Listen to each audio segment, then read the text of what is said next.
आदरणीय उपस्थित नौजवान साथी, आदर के प्यार करने एक बच्चों, सीता, अनसुईया, सावित्री जैसी भूमि को पवित्र करने वाली हमारी माताएं, बहनें, पिता तुल्य बुजुर्ग, नौजवान, आज इस पवित्र स्थान पर भगवान की पावन कथा का तृतीय दिवस है। अहोभाग्य हैं जो आज इस पवित्र स्थली पर भगवान की पावन कथा यहाँ पे हो रही है। भाइयों, भगवान की पावन कथा जहां पर भी होती है, वहां के पशु पक्षी नहीं, वृक्ष ही नहीं, बल्कि पृथ्वी का कड़-कड़ धन्य हो जाता है। भाइयों, आप जैसी पुण्य आत्मा, वैसे हमें ये बात नहीं कहनी चाहिए, लेकिन सत्य कहने में हिचकिचाना नहीं चाहिए। धन्य हैं आप लोग, पीछे से हम भी धन्य हैं।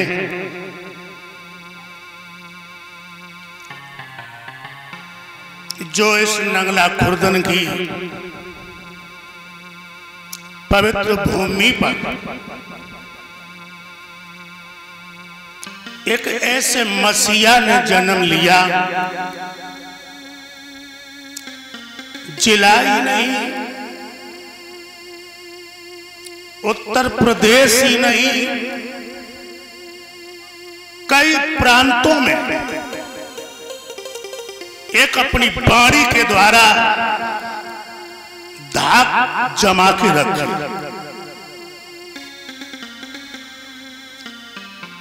कई प्रांतों धाक जमा के रखी। आप लोग बहुत बड़ी किस्मत वाले हैं और उसके पीछे हम भी किस्मत वाले हैं। लोगों कहीं पर कथा हो, 100 में से 70% लोग सिर्फ देखने के लिए आते हैं। उस नाम की इतनी बड़ी गरिमा। 30% सिर्फ लोग कथा सुनने को आते हैं। मैं अपनी बात कह रहा हूं। सिर्फ मुझे लोग देखने के लिए क्यों आते हैं, वो आप लोग सभी जानते हैं। प्रातः स्मरणीय वंदनीय अर्चनीय गुरुदेव स्वामी श्री आधार चेतन जी के नाम से देखने के लिए आते हैं। आप लोग तो बहुत बड़ी किस्मत वाले हैं। जब मुझे उस नाम पर इतनी गरिमा, तो आप लोगों की कितनी बड़ी गरिमा होगी। भाइयों, भगवान की कथा कराना, सुनना, ये भी एक भक्ति है। ये भी एक भक्ति है। लिखा भी है,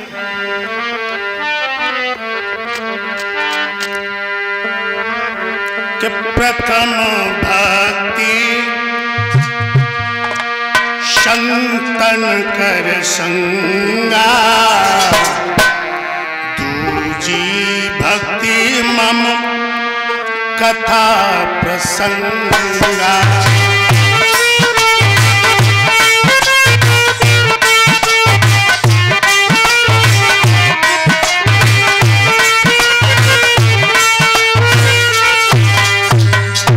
ये भी भक्ति है। प्रथम ढंग बताई,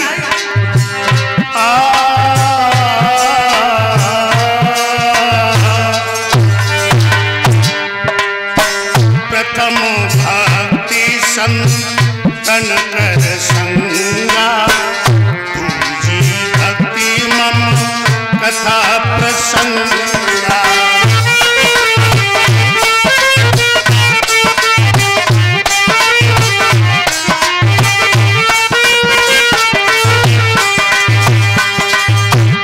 ये भी एक भक्ति है। भगवान की कथा सुनना, संतों का समागम, ये भी एक भक्ति है। आज श्री हरगंगा के किनारे बैठे हुए 88,000 ऋषियों के मध्य में आचार्य श्री सुखदेव जी महाराज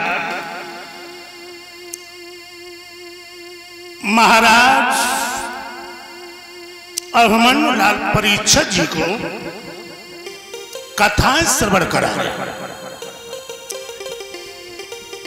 जब परीक्षित जी का मन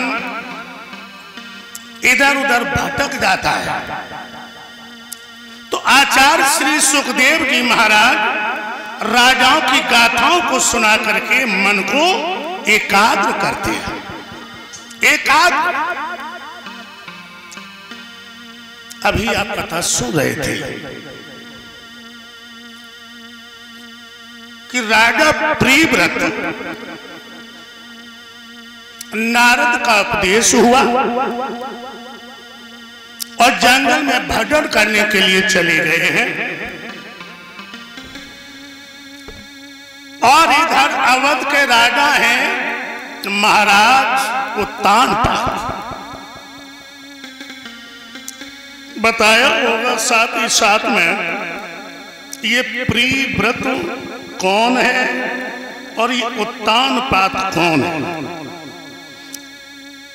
प्रिय धनु व्रत, प्रिय माने होता है प्यारा, व्रत माने होता है संकल्प करना।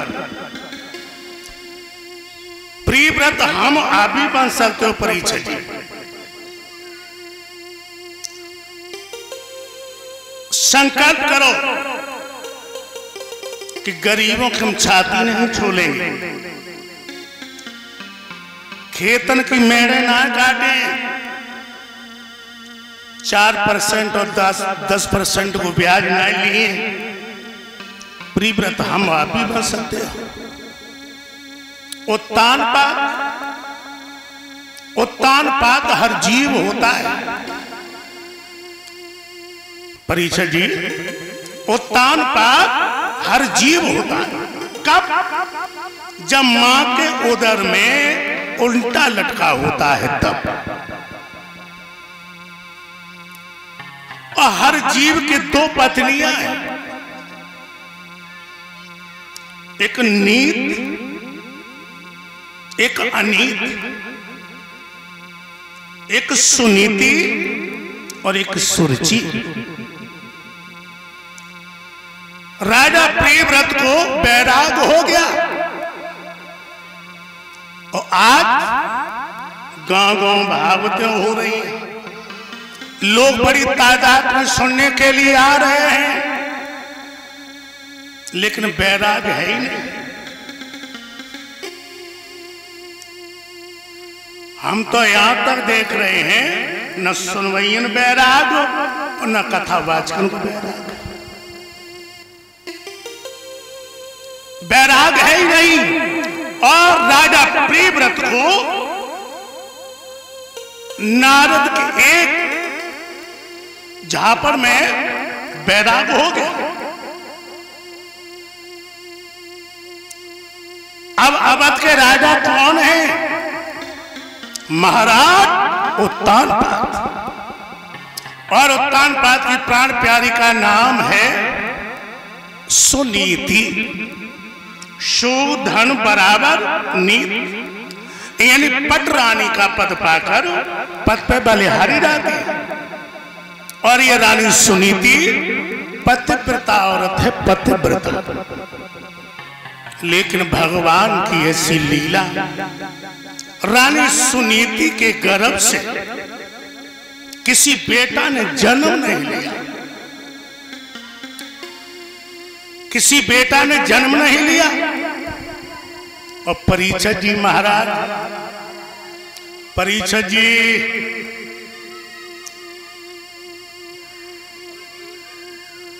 परीक्षित महाराज, नेटवर्क गड़बड़ हो रही है। नाम तो हमें मालूम है।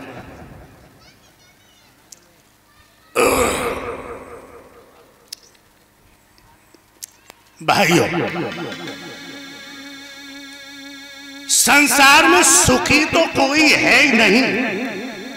कोई घर से दुखी है, कोई परिवार से दुखी है, कोई बीमारी से दुखी है, कोई घरवाली से दुखी है, कोई साली से दुखी है। सुखी तो कोई है नहीं। सुखी है कोई?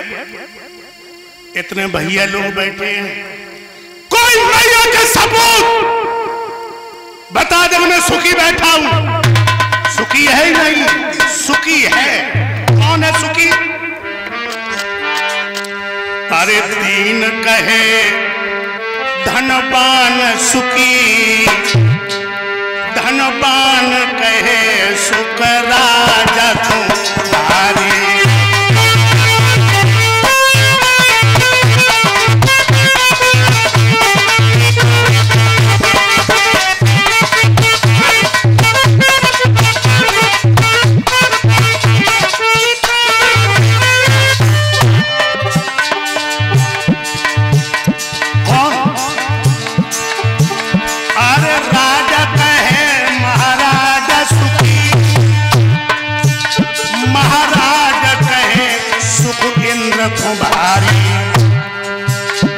और इंद्र कहे सुख चतुरात्मा, और चतुर कहे सुख विष्णु भारी।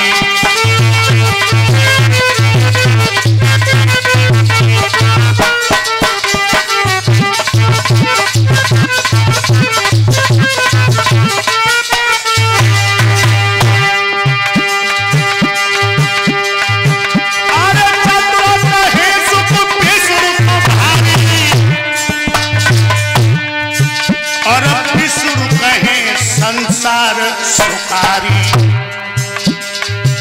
पर दास के दास हरिदास कहे, पर दास के दास आधार कहे। हरि नाम बिना सब जीव दुखारी।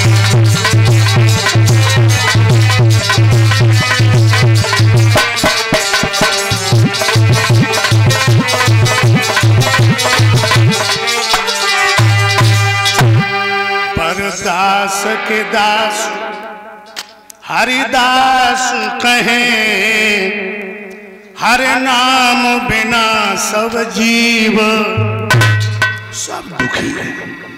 सुखी कौन है? जबकि पास में राम नाम को धन है, वे तो सुखी है। न बकिया के सब दुखी बैठे हैं। भगवान की लीला, रानी सुनीति के गर्भ से किसी बेटा ने जन्म नहीं लिया। एक दिन महारानी सुनीति आंगन में बैठी हुई बिलक बिलक करके रो रही हैं और यही सोच रही कि परमात्मा, मैंने ऐसा कौन सा पाप किया है जिससे मैंने अपने जीवन में पुत्र का मुख नहीं देखा। रो रही, रोने लगी और कहने लगी,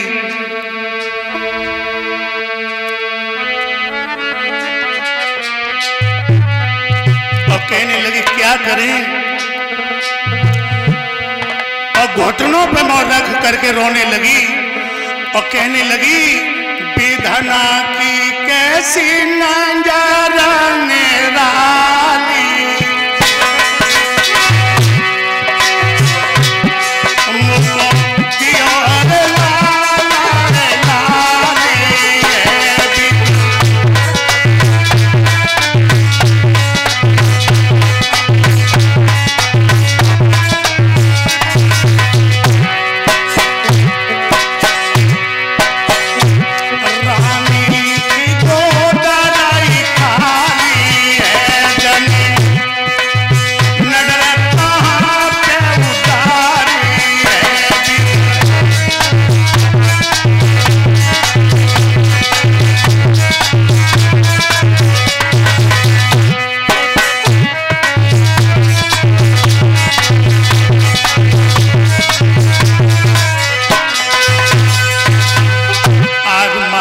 सुनीति आज बिलक बिलक करके रो रही हैं और ये कहने की परमात्मा मैंने कौन सा पाप किया है जो मैंने अपने जीवन में पुत्र का मुख नहीं देखा।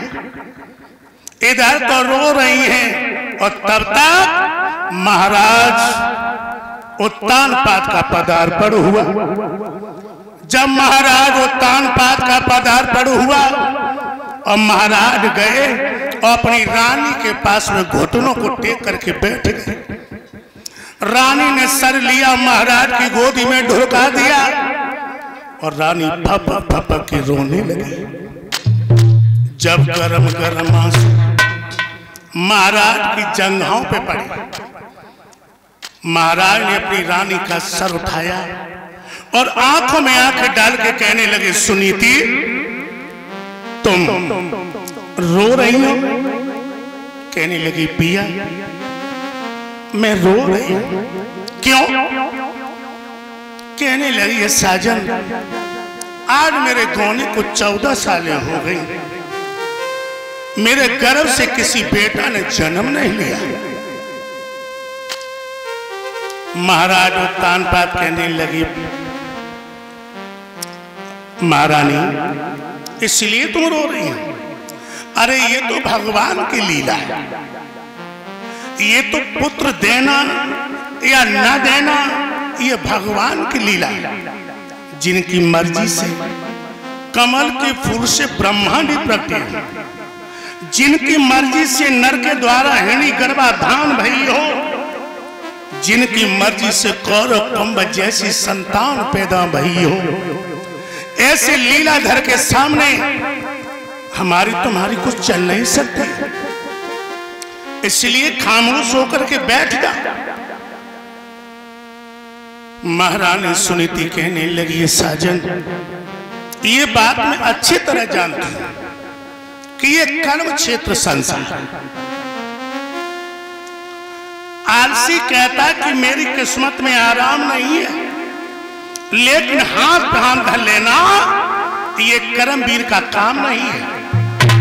और जो आलसी लोग होते हैं वो बग झक करके अपनी किस्मत को दोष लगाते हैं, बातों को तो झड़ी लगा देंगे लेकिन कर्म करने बिल्कुल बुझदिले। और रानी सुनीति कहा बोली, पिया कि उजारो बगोली पिंड। देखो रानी सुनीति बोली, पिया उजारो बगोली पिंड और पिपरो न सोवे, कोयल बिन बगिया न सोवे राजा, कोयल बिन बगिया न सोवे राजा, कोयल बिन।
महाराज कहने लगे, मैं तुम्हें पहले ही बता चुका हूं, संतान देना या न देना ये तो भगवान की लीला है।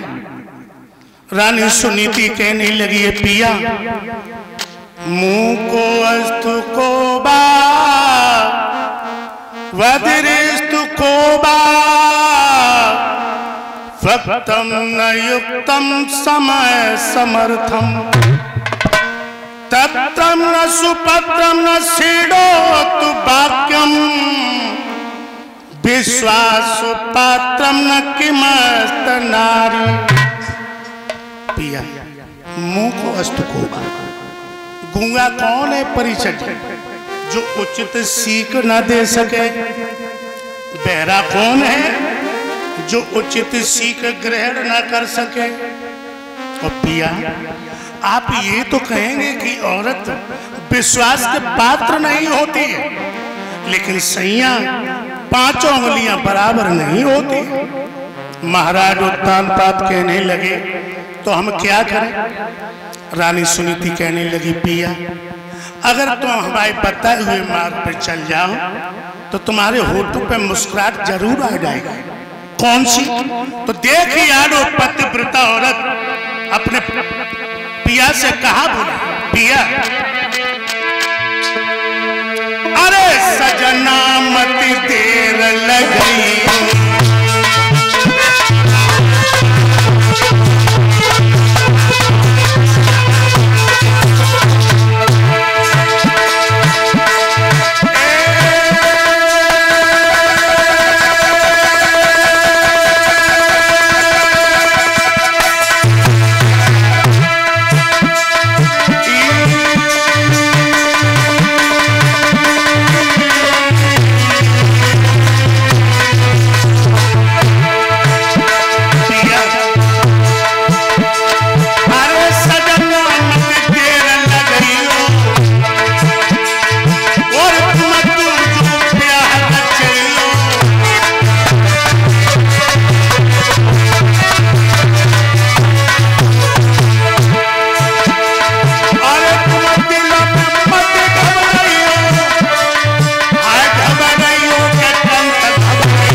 आप दूसरी शादी कर, और जब आप दूसरी शादी कर लेंगे मेरी छोटी बहन घर में आ जाएगी, उसकी कोख से कोई न कोई संतान अवश्य पैदा हो जाएगी और आपके होठों पे मुस्कुराहट आ जाएगी। जो इतने शब्द कहे महाराज उत्तानपाद खड़े रहे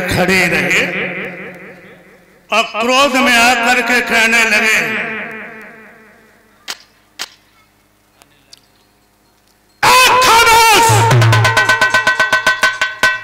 तूने जानकार को क्या नारी बना दिया?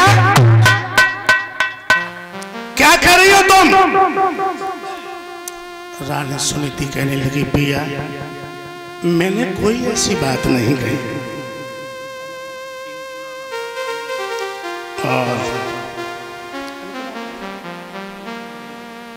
और 101 रुपया और जो हमारे गले में पुष्पों का हार अर्पण कर रहे हैं श्रीमान अनिल यादव, व्यासपीठ पर सम्मान किया है। और साथ ही साथ में है हमारे मामा स्वर्गीय श्री रामोतार सिंह, उनके बेटा बलराम चैतन्य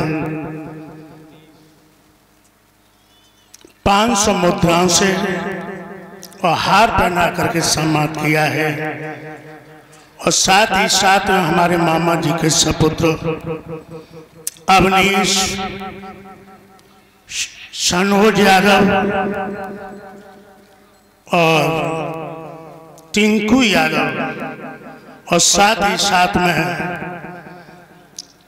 योगेंद्र यादव हमारे मामा जी के बेटा 101 मुद्राओं से व्यासपीठ पर सम्मान किया है। परमात्मा सद्बुद्धि प्राप्त हो और हमेशा धर्म के काम में यूं ही कदम आगे बढ़ाती रहे। बोलिए ब्रह्मदेव महाराज की। हमें जब मालूम पड़ रही है भक्तन पे कभी सुस्ती आ रही है, एक भगवान को कीर्तन हो जाए।